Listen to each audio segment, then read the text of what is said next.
classes. Yes, I said that correct. 6 classes out there.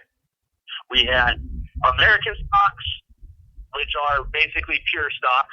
We've got our pro stocks, hobby stocks, which are equivalent to pretty much your street stocks up there. Limited late model, which is a new class that that Santa Maria started this year. West Coast late models, which are the big boys, your super late models. And then we had the IMCA modified. These races were nuts. And you're talking about dry slick with ruts. The biggest thing about this track that a lot of guys don't know or have heard and haven't confirmed or heard rumors, there's a water table under this track. That is true. We're right by the beach. It happens. High tide comes in, track looks dry on the top. 1.5 below, there's water down there. Sinks in a little bit into those rough spots where you're trying to set the car. Creates those ruts. Dry ruts, not something a lot of you guys notice, and a lot of you guys can attest to it at other tracks. You don't get that often. You get a rutty track that's wet, or you get a dry, slick track. Well, here you get a dry, slick track that's got a wood section in 1 and 2 and 3 and 4. Well, that will definitely test a driver's setup, won't it? Oh, it does. It sets up a lot because you got to look at it and you try to go, okay, I'm going to set up for a dry, slick track. Okay, now I got to set up a dry, slick track with suspension because I can't win a race on lap 1, but I can sure lose it if I don't have the right setup. That's the craziest thing, Mike, is, for one, it's awesome to have you on board, Moxie Media, man. You do so much and stuff for Santa Maria. You have so many people. We get, emails every single day. Just like you, it's awesome to have, Moxie Media represented down there in California, by far, one of the best guys and stuff that we have down there. And you put on just a great deal for the fans and everything else. But yeah, like you're talking about going down there and having a setup, like for you, like dry slick up here, we do a shock package, and for, tacky track, we do a shock package, or we change a bar angle, or whatever the case is. There, it's almost like you have to do a shock package and bar angle, or a bar angle and a dry slick package. Oh yeah, without a doubt. Every book, every note that you've got when you go to another track, when you bring it to Santa Maria, you put it all in one giant pile and you just throw everything, including the kitchen sink, at that car to try to get it to stack. Guys that come out here, and you can tell the guys that race this track, they love it because it's not your normal track. It's that different that you don't get when you go to a Bakersfield or a KCRP, which is a new track up our way, or down in Paris, or even up in your way, up there in Oregon. This track, it's totally different because it has that beach scene to it, which is really nice because, in the middle of summer and it's 100 and something up there, we're at a blistering 80 degrees over here. So you tell me if you have a bad day at racing, you can just go ahead and load up the car and travel 4 or 5 blocks and go sit on the beach? Oh, yeah. Some of the guys, matter of fact, some of these guys for this weekend, they just left the car there Saturday night, went 15 minutes up the road and spent the night at Pismo Beach. I'm going to Santa Maria next weekend. No kidding, right? 98 degrees here. It's going to be hotter. Hot. Dude, it's going to be stupid hot. It's going to be crazy. Okay, so let's talk about the Nationals. You have room down there for us, right, Mike? Talking about stupid hot. This weekend in Bakersfield, they're looking up in 100 and teens in Bakersfield this weekend. Okay, I'm staying home. you killed me, Mike. That's only 2 hours away from me.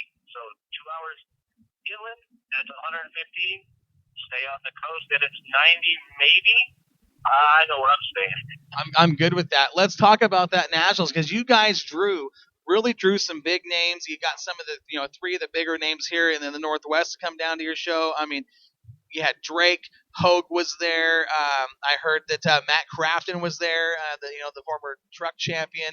Let's talk about some of those drivers and some of the results and what you saw with the racing action. Yeah, well, first of all, I'm going to start off because you guys started off talking about some of the younger kids in the younger class. I'm going to start off with a young kid, Nick Johnson. He's in an American stock, driving a 1N. This kid drove the car like he's been in it for 30 years. Second place, all through the main event on Saturday night. Last lap, makes a beautiful pass, goes a high side to a low side crossover in 1 and 2 to take the win. And he beat out Ryan Taylor in the 414 American stock class. Now, that class had a whole lot of drama in it early. One of the cars, if you've seen it on a few of the race feeds that have come out, the number 10 car, Sean Martin Jr., trying to take the middle line. Jimmy Teixeira in the 65 is at the high line.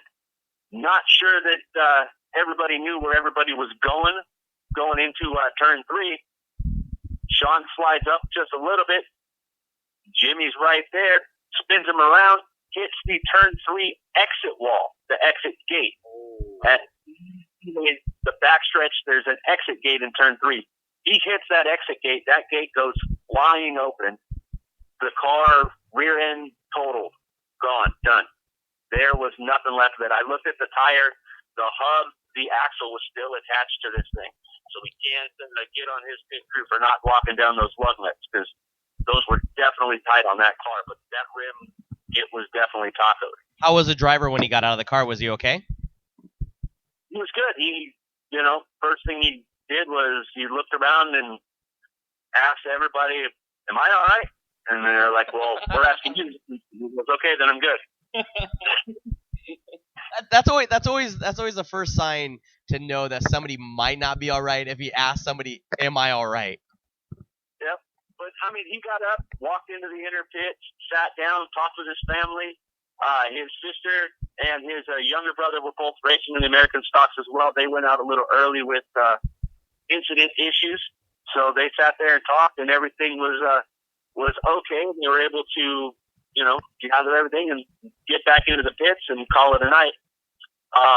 But it was a great race. It was hard fought, very clean. A few little incidents here and there, but that's American stocks for you. When you're throwing around, 3,500 pound cars, you're eventually going to have some small issues. So, also, then we had the pro stock class. Very familiar. Now, let's talk about that real quick, Mike. I don't mean to interrupt you, buddy, but let's talk about the pro stock class, because this is a class that we see at the Budweiser Nationals when we go down and do that show. They look kind of like late models. I mean, they're kind of a crossbreed between a late model and almost an IMCA modified rule package. But let's kind of give our listeners, up here in Oregon, because we don't run that class, kind of give them a little bit of background on what those cars really are. Yeah, basically you hit it right on the head. It's an older chassis late model, but it has modified packages to it where they can only run a certain style tire, a certain size tire. The motors are a little bit smaller in them. It's a little bit different setup. Front clip is usually off of a Camaro or some sort of hobby stock type of front end that they run. They run, A-arms in the front, and it's been a blast. It's gotten big to the point that they've actually made another class out of them called the limited late models, which is a hybrid between a pro stock and a West Coast late model, where it's an older car, but once again you get modified limited rules to it. But the pro stock, very familiar name that very well, Corey, none other than Blazing Brady Bell in the 54. He was able to take the win night number 1. And night number 2, it was none other than Mike Johnson in the 3D from Bakersfield. He was able to take night number 2. Now, night number 2, they had a dash for cash for Sean Beaver. Most of you guys up north don't know who he is. This gentleman was a staple at Santa Maria Speedway for as long as I can remember. He passed away recently, and the family donated some money for the dash. And as well as I know, when cash comes out for dashes, there's none other than Clay Daly taking that one. And he took that in the 11X Miraquin car. He is very fast in that car, and we saw him at the Bud Nationals last year. He likes those cars. Now, those pro stocks are fun to watch because those guys, they sling those cars around. Oh, yeah. It's a very light car. A lot of horsepower, power-to-weight ratio on those things is ridiculous. and those guys are not afraid. And they were running high side, low side. There was a couple guys, you were talking about those big yellow tires that are out there. Oh yeah. Yeah, there's a couple guys that put a nose up on a couple of those tires just to try to get some grip on that low side. And it was intense racing all the way through. You know, I haven't actually had the privilege and stuff to come down there. Hopefully, either sometime this year or even maybe next year or whatever, come down there and do a show with you. Of course, we're gonna do the Bud Nationals and stuff together. That's one thing that I look extremely forward to doing a show with you. What else do you got going on down there? Well, coming up soon in September, I believe it is the Simpkins Memorial. Billy Simpkins, his parents, we're doing the memorial for them coming up, and that one is, if I'm looking at it, if I'm not mistaken, which I am sometimes, I'm looking at my notes here because they changed the dates on it. It's the 4th. It's going to be a one-day event this time. They changed it up. It used to be a Saturday, Sunday, but this year they're doing it just on September the 4th. It's going to be the West Coast late models, the limited late models, pro stocks, IMCA modified, hobby stocks, and sport mods. It's going to be a one-time event, one-day event. The good part about that one, it's a Sunday. A lot of the cars are going to be racing Saturday night at other tracks, come out Sunday.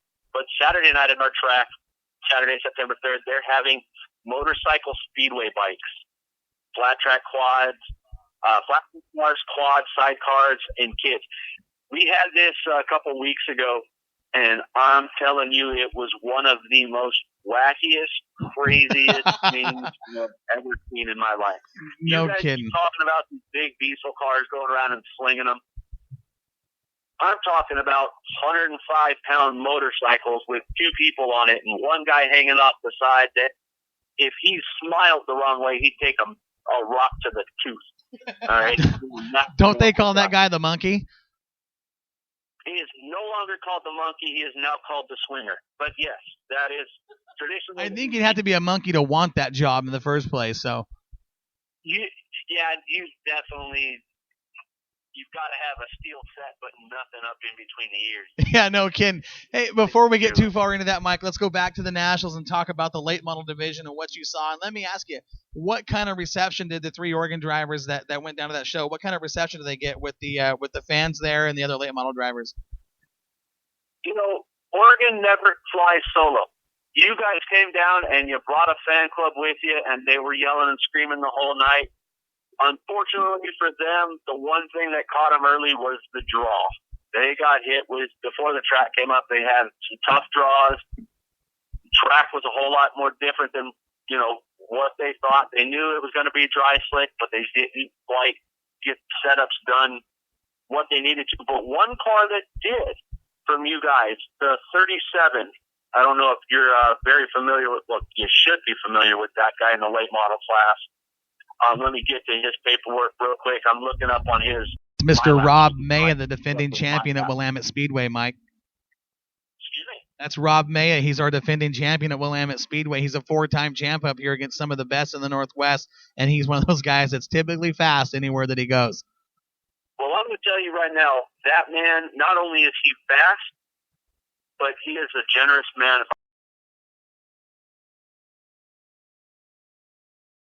7X for the night. Let another man drive his car. Mike Johnson ended up winning a couple of races out there this weekend in that 7X car, and he absolutely couldn't. He was winning heat races and couldn't thank the guys enough for letting him jump in there. So you guys came out in full force with arms out wide, and we did the same. Brought it out. Thank you guys for coming out. It was great. I didn't get a chance to interview any of those guys because mainly they were trying to figure out what to do with the track because they've never been there before. Their notes don't have anything set up for a dry slick track with ruts in it or a so, but with guarantee you those guys that are going to be coming back, when they come back down here, they will have new notes. They will have new ideas on what to do because, if you're going to race, you got to race on what you got. And everybody had the same thing, but it comes down to those notes and setups. And that's where it hurt them in the long run out there. This whole